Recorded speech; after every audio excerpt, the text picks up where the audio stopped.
வணக்கம். இன்றைய மாவட்ட செய்திகள். நெல்லை மாவட்டம் இட்டமொழி வடலி விலையைச் சேர்ந்தவர் ஐயாதுரை, வயது 55.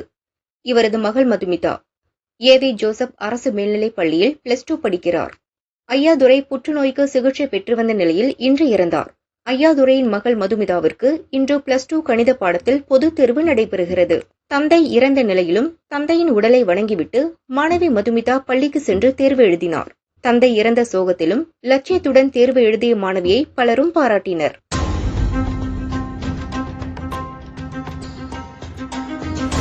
தமிழ்நாடு வணிகர்கள் சங்க பேரமைப்பின் சார்பில் 42வது வணிகர் தினத்தை முன்னிட்டு சென்னை மதுராந்தகத்தில் வணிகர் சங்க மாநாடு மே 5ஆம் தேதி நடைபெறுகிறது. அதற்கான ஆலோசனைக் கூட்டம் பேரமைப்பின் மாநில தலைவர் விக்ரமராஜா தலைமையில் திருச்சியில் நடைபெற்றது. இதில் வணிக நல வாரிய உறுப்பினராக ஏற்கனவே இருக்கிற வியாபாரிகள் இன்னும் வணிக நல வாரிய உறுப்பினர் சேர்வதற்கு ஒரு கட்டண சலுகையோடு ஒரு கால அவகாசம் கேட்க இருக்கிறோம். எங்களுக்கு குடும்ப நல விதியாக 3 லட்சம் ரூபாய் கொடுக்குறாங்க. அது 5 லட்சமாக உயர்த்தி கேட்க இருக்கிறோம். அதே போன்று மத்திய அரசுல வணிக நல வாரியம் வந்து தொடங்கப்பட்டது. தொடங்கியது அப்படியே இருக்கு, இன்னும் தொடங்கல. அதை சீரமைச்சு ஒரு சாமானிய வணிகர்களுக்கு ஓய்வூதிய திட்டம் கட்டாயம் வேண்டும். குடும்ப நல நிதியாக 10 லட்சம் ரூபாய் மத்திய அரசு வழங்கிட வேண்டும் கேட்கிறோம். ஏன்னா மத்திய அரசு பாத்தீங்கன்னா கார்பரேட் கம்பெனி வாங்குகின்ற கடனுக்கு 10,000 கோடி தள்ளுபடி, 5,000 கோடி தள்ளுபடி என்பாங்க. ஆனா சாமானிய வியாபாரிகளுக்கு எந்த பிரச்சனைகளும் எந்த சிக்கல மாட்டினாலும் வெள்ளத்தில் மாட்டினாலும் சரி, இந்த சென்னையில பாருங்க மெட்ரோ திட்டம் 5 வருஷம் நடக்கு, 5 வருஷம் 2 பக்கம் கடைகள் எல்லாம் காலி செய்யப்படுகிறது. எந்த திட்டத்திலும் வியாபாரிகளுக்கு எந்த ஒரு அரசும் உதவி செய்யல. 2026 சட்டமன்ற தேர்தலில் எங்களுடைய அமைப்பு வாக்கு வங்கிகள் எந்த திசை நோக்கி பயணம் செய்ய வேண்டும் என்பதை ஆட்சி மன்ற கூட்டமிட்டு அங்கு மாநாட்டுக்கு பிறகு அந்த செய்தியை தெளிவாக கொடுப்போம். எல்லா அரசியல் கட்சிகளும் எங்கள் கோரிக்கைகள் தரப்படும். எங்கள் கோரிக்கைகளை எந்த அரசியல் கட்சிகள் எழுத்துப்பூர்வமாக நிறைவேற்றும் என்று சொல்லுகின்றார்களோ அதை நாங்கள் அலசி ஆராய்ந்து எங்களுடைய ஓட்டு வங்கி கட்டாயமாக திசை திருப்போம் என்று தெரிவிச்சுக்கிறோம். பந்தலூர் அம்பலவயல் அரசு உயர்நிலைப் பள்ளியில் மிஷன் இயற்கை பசுமை திட்டம் துவங்கப்பட்டது. திட்டத்தின் முதல் கட்டமாக பள்ளி வளாகத்தை சுற்றி 500 மரக்கன்றுகள் நடும் பணி துவங்கியுள்ளது. விழாவில் நிகழ்ச்சி திட்ட ஒருங்கிணைப்பாளர் பத்மபிரியா, வனச்சரக ஆபீசர் சாய் சரண் உள்ளிட்டோர் கலந்து கொண்டனர். மாணவர்கள் மற்றும் ஆசிரியர்கள் ஆர்வமுடன் மரக்கன்றுகளை நடவு செய்தனர். மாணவர்களுக்கு மிஷன் இயற்கை திட்ட பங்கேற்பு சான்று வழங்கப்பட்டது. மும்பை தனியார் நிறுவன கப்பல் புதுச்சேரி கடற்கரை பகுதியில் மணல் அள்ளும் பணியில் ஈடுபட்டுள்ளது. பணியின் போது முகத்துவாரத்தில் கப்பல் தரை தட்டி கப்பலின் உதிரி பாகங்கள் சேதமடைந்து கடலில் விழுந்தது. அதனை அகற்றாமல் கப்பல் நிறுவன ஊழியர்கள் சென்றனர். இதை அறியாத புதுச்சேரி மீனவர்கள் விசைப்படகில் கடலுக்கு மீன்பிடிக்க சென்றனர். முகத்துவார பகுதியில் 10க்கும் மேற்பட்ட படகுகள் சேதமடைந்தது. மீனவர்கள் முகத்துவார பகுதியில் சென்று பார்த்தபோது கப்பலின் உதிரி பாகங்கள் அகற்றப்படாததால் படகுகள் சேதமடைந்தது தெரியவந்தது.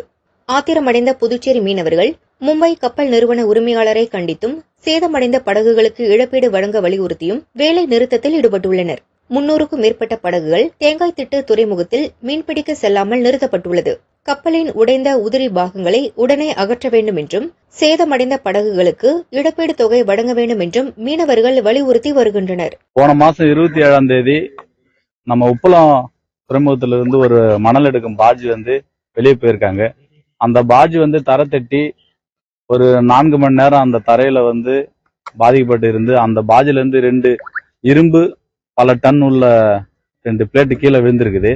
அந்த விழுந்த உடனே அவங்க யாரும் எந்த ஒரு தகவலும் தெரிவிக்கல. விசைப்பட உரிமையாளர் சங்கத்துல தெரிவிக்க நாங்க எப்போதும் போத தொழிலுக்கு போயின்னு இருக்கும்போது கிட்டத்தட்ட ஒரு 11 போட்டு டெய்லியும் போகும்போதும் வரும்போதும் இடிபட்டு பல லட்சத்துக்கு சேதமடைஞ்சிட்டு அதை சரி செஞ்சு மீண்டும் அந்த போட்லாம் யாரும் தொழிலுக்கு போகல.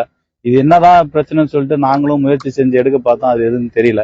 பிறகு போயிட்டு நல்லா விசாரிச்ச பிறகு எங்களுடைய பாஜில இருந்து தான் 2 இரும்பு விழுந்துடுச்சு, அதை நாங்க யாருக்கும் தகவல் தெரிவிக்கல அப்படின்னு சொல்லிட்டு அவங்க சொன்னாங்க. இப்ப அதை எடுக்கிறதுக்கான முயற்சி நாங்களும் பண்ணிட்டு இருக்கோம். போர்க்கால அடிப்படையில அந்த பாஜியோட உரிமையாளர் தான் அதை அப்ரூவ் செய்து தர வேண்டும். அது இல்லாம 11 போட்டுக்கும் கிட்டத்தட்ட 6 லட்சத்துல இருந்து 7 லட்சம் செலவு செஞ்சு அதை ரெடி பண்ணி வச்சிருக்காங்க. நேத்துல இருந்து எந்த போட்டுமே தொழிலுக்கு போகக்கூடாதுன்னு சொல்லிட்டு நாங்க நிறுத்திட்டோம். ஏன்னா போற போட்டு எல்லாமே போய் அதுல அடிபட்டு மீண்டும் திரும்பி வருதுன்றதால யாரும் போகக்கூடாதுன்னு சொல்லிட்டு இந்த வேலை நிறுத்தம் செஞ்சு வச்சிருக்கோம். இதுக்கு முழு பொறுப்புமே அந்த பாஜினுடைய உரிமையாளர் தான். 11 போட்டுக்கும் அந்த நஷ்ட அந்த உரிமையாளர் மட்டும்தான் வழங்க வேண்டும். இதை உடனடியாக அதை அப்புறப்படுத்தி எங்க போட்டு எல்லாமே தொழிலுக்கு போறது உடனடியாக அவர் இதுக்கு வழி செய்த வேண்டும் என்று விசைப்பட உரிமை சங்கத்தின் சார்பாக தெரிவித்துள்ளோம். இன்னும் ஒரு மாதத்துல தடைக்காலம் வருது. இப்ப உடனே ஓரிரு நாட்கள்ல அவரை அப்ரூவ் படுத்தி கொடுத்தாதான் நாங்க எல்லாம் எப்பொழுதுமே தொழிலுக்கு போற மாதிரி எங்களுக்கு செய்து கொடுக்க வேண்டும். இன்னும் யாரும் போகல, எல்லாம் போக கூட நிறுத்தி வச்சிருக்கிறோம். அது நாங்க 11 போட்டு இப்போ டேமேஜ் ஆயிருக்கு. மறுபடியும் நாங்க யாராவது தொழிலுக்கு போனா மீண்டும் அதே மாதிரி ஆகும். அதனால யாரும் போக கூடாதுன்னு சொல்லி நிறுத்தி வச்சிருக்கோம். அதை அவங்க தான் எடுத்து கொடுக்கணும். போட்டுக்கு 12 பேர் இருக்கிறாங்க. கிட்டத்தட்ட 86 போட்டு இப்ப இருக்குது லைவ்ல. இந்த போட்டு எதுவுமே தொழிலுக்கு போகாம எல்லாமே இங்கதான் வீட்டுல தான் இருக்கிறோம். அதோட முழு பொறுப்புமே அந்த பாஜினுடைய உரிமையாளர் தான் அதுக்கு முழு பொறுப்பு. அரசு நடவடிக்கை அந்த பாஜியோட ஓனர்கிட்ட பேசிதான் அதுக்கான இழப்பீடு எத்தனை 11 போட்டுக்கு என்ன நடந்ததோ அதனுடைய இழப்பீடு அரசு தான் அவங்ககிட்ட பேசி எங்களுக்கு வாங்கி தருமாறு நாங்க கோரிக்கை வச்சிருக்கோம். லெட்டர் கொடுத்துருக்கோம் துறைக்கு. உரிய பாதிப்பு அந்த உரிமையாளர் 11 போட்டுக்கும் அவங்க பணம் கொடுக்கணும். அது உரிய இழப்பீடு கொடுக்கணும். அதுவரையும் நாங்க யாரும் தொழிலுக்கு போக மாட்டோம். அதை அப்ரூவ் படுத்தி தந்தாதான் நாங்க எல்லாம் தொழிலுக்கு போவோம். திருவள்ளூர் திருப்பாச்சூரில் மத்திய அரசை கண்டித்து நாளை நடைபெற உள்ள கண்டன பொதுக்கூட்டத்தில் முதல்வர் ஸ்டாலின் பங்கேற்க உள்ளார். அவரை வரவேற்க திமுகவினர் திருவள்ளூர் மாவட்ட எல்லையிலிருந்து ரோட்டின் இருபுறமும் 8 கிலோமீட்டர் தூரத்திற்கு தேசிய நெடுஞ்சாலையின் இருபுறமும் கொடி கம்பங்களை நட்டு கொடியை கட்டினர்.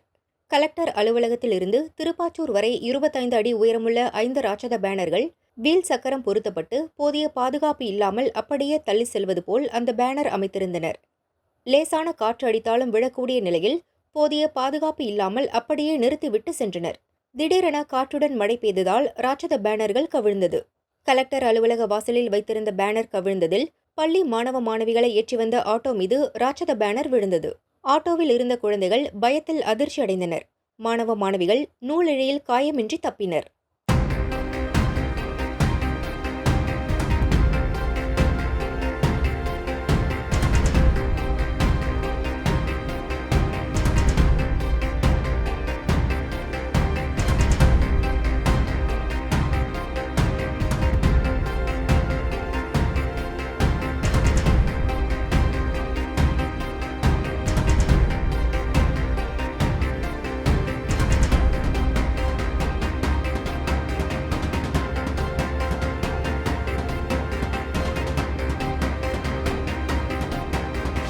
சென்னை சோழிங்கநல்லூர் பெரும்பாக்கம் அரசு கல்லூரியில் விளையாட்டுப் போட்டிகள் நடைபெற்றது. கபடி, வாலிபால், ஃபுட்பால், சிலம்பம் என பல விளையாட்டுப் போட்டிகள் நடைபெற்றது. முன்னதாக விழாவில் தொடக்கத்தில் மாணவிகளின் அணிவகுப்பு நடைபெற்றது. சிலம்பம் சுற்றிய மாணவிகள் 30 நிமிடங்கள் இடைவேளை இல்லாமல் வீர சாகசம் செய்தனர். வாயில் பெட்ரோல் ஊற்றி தீ பற்றியபடி சிலம்பம் சுற்றினர். வெற்றி பெற்றவர்களுக்கு கல்லூரி முதல்வர், சிறப்பு விருந்தினர்கள் பரிசும் சான்றும் வழங்கினர்.